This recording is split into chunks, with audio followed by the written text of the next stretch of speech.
Hey guys, I'm back and I'm going to be showing you my main pocket of the survival kit, which is the large pouch.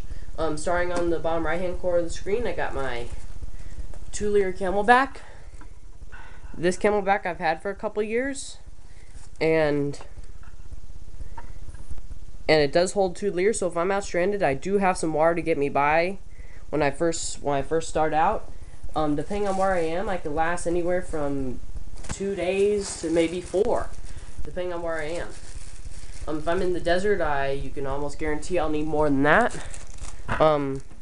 Next thing I got here, some toilet paper put inside a Ziploc bag. Y'all know what that is used for. I got my canteen cup. As you can see, it does need a little bit of cleaning, but canteen cup. I don't have my canteen with me right now. It's somewhere that I have no clue where it is. Hiding somewhere in my room, probably. Well, moving on, I got my poncho. If you have seen a video called Packrat 556's load bearing system, he has the same poncho here, but it's strapped onto the bottom of his pack, and it's rolled up. This is the same poncho, just compacted. I mean, it is just compacted into this, as tight as I could possibly get it. Well, next thing here I got in my kit is some coffee filters, a couple small trash bags, and some aluminum foil for making a pot if I don't have my canteen cup with me. Next thing I got here is my security blanket. This has a lot of names as well: emergency space blanket, emergency blanket, security blanket. I call it security blanket. I opened it up. It is about 6.5 or 7 foot, which could also be used for making shelter, or you can use it for warmth.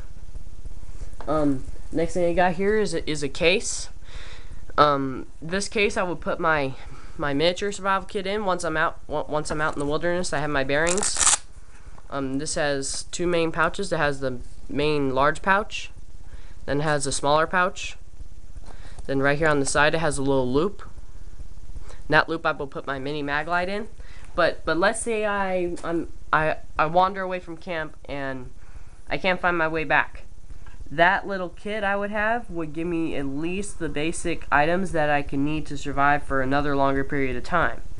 Which would be a bad thing, since I'm already in a survival situation. I'm just putting myself in a worse situation, which is not good. Well, moving on. Over here I got some rope, 30-pound test rope, all wrapped up and tied together. If any of you guys have been in the military or used these before, MREs, meal ready to eat, an individual. That I would use in my worst case scenario. Let's say it's been 5 or 6 days and I haven't found food, but I do have plenty of water, and I'm just starving. I'm going and I need some food. I'd open that up and I'd use some items out of that to get me by for another longer period of time. Right here I have about 75 feet of climbing rope. Let's make a scenario. Well, that's why I also have this carabiner. That's also for rock climbing as well.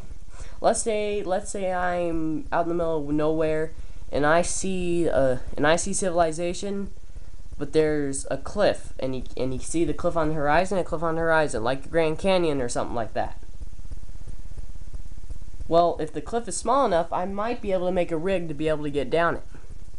Since I have gone rock climbing before, I know what to do with rappelling, and so I'd be confident in going over a cliff as long as it's 75 feet or less. Moving on, I got another bag with some coffee filters and aluminum foil.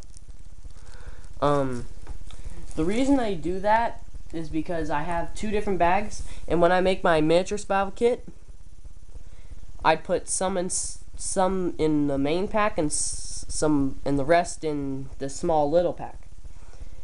And so if I do get stranded, I would have some more items to help me survive. Another thing I did put inside here, but it was kind of tight, is this large trash bag. I mean, this is a big trash bag. If I unfolded it for you, it would pretty much do more than cover the screen, easy. But it's like 6.5 foot tall garbage bag, so that could also be used for shelter, catching rainwater, anything else that I could have to use it for.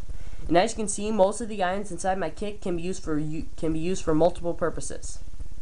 And as you can see, I just moved over. I just had this here, and then I just moved over, and over here is that other kit I just showed you, and I just moved over to show you this. But this is just the two separate parts. I have the smaller items and the larger items. I'm a big organizing person. I like to organize my survival kits. But when you're in a survival situation, organization and knowing your bearings is one of the best things you can do to help you survive. There are a few more extra items that I laid off to the side because I wanted to talk about them here for a second. This is going out to PackRat556 here on YouTube in his survival backpack video that he made. This is a shovel. Let me take it out of its pouch. This is a folding shovel, as you can see. This shovel just snaps right open, and it's pretty much just a trowel. Folds right back up. Put it right inside the sleeve. Slides right in. Make sure the corners are in it, and fold it over, and it's good to go. I got that from my parents, and out the pack rat. If you guys don't want to carry a big shovel and you would like to in a survival situation, go get yourself one of those. They're lightweight, and and you could fit them on even military style pistol belts, such as one like this. This is a smaller one, but this is a military style pistol belt. Next thing I have my M, you guys are probably saying, Boy Scout 770, you were forgetting the first aid kit. No, I'm not. This goes, oh, geez Louise. This goes right on my belt, right on my person. This first aid kit contains everything I can need if I hurt myself, if I sprained an ankle, cut myself while doing some work or anything of that matter. I do have a first aid kit, which I would always wear on my belt at all times. Next thing I got here is my survival knife. This is a 7-inch blade. 7-inch blade on it, and then the end of it used to have a compass, but then I dropped it one day, and I don't know if you can see that, but it broke off, and so now it doesn't have a compass in it. I can get a replacement for it, but I haven't done it yet. But right here, the end screws off, and a couple little keychains. Then here on the inside is my miniature fishing kit inside that hole, and that's just in the handle of the knife. I'll probably make a video on that on a later date, but as you can see, it's not quite fully fitted to the sleeve. It's a little small for it, so I'm probably going to get a new sleeve for it. Another thing I always have when I'm out in survival situation, this is why I would have it on my wrists. You guys would probably guess it, a watch. When I'm out in a survival situation, I would want a watch.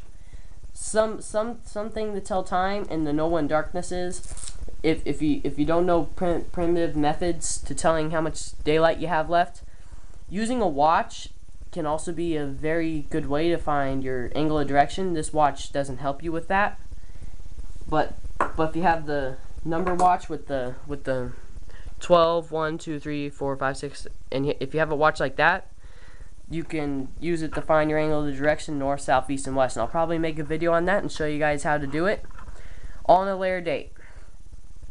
Since I'm still kind of new here to YouTube and have an account and all, I have a lot of videos I want to make and no time to make them. This is the first video I've made, and I hope you guys enjoyed it, and I hope you guys leave your comments.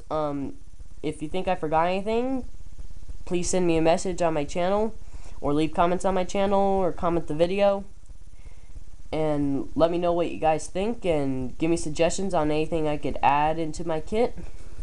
And I hope you guys enjoyed the video. Thanks for watching.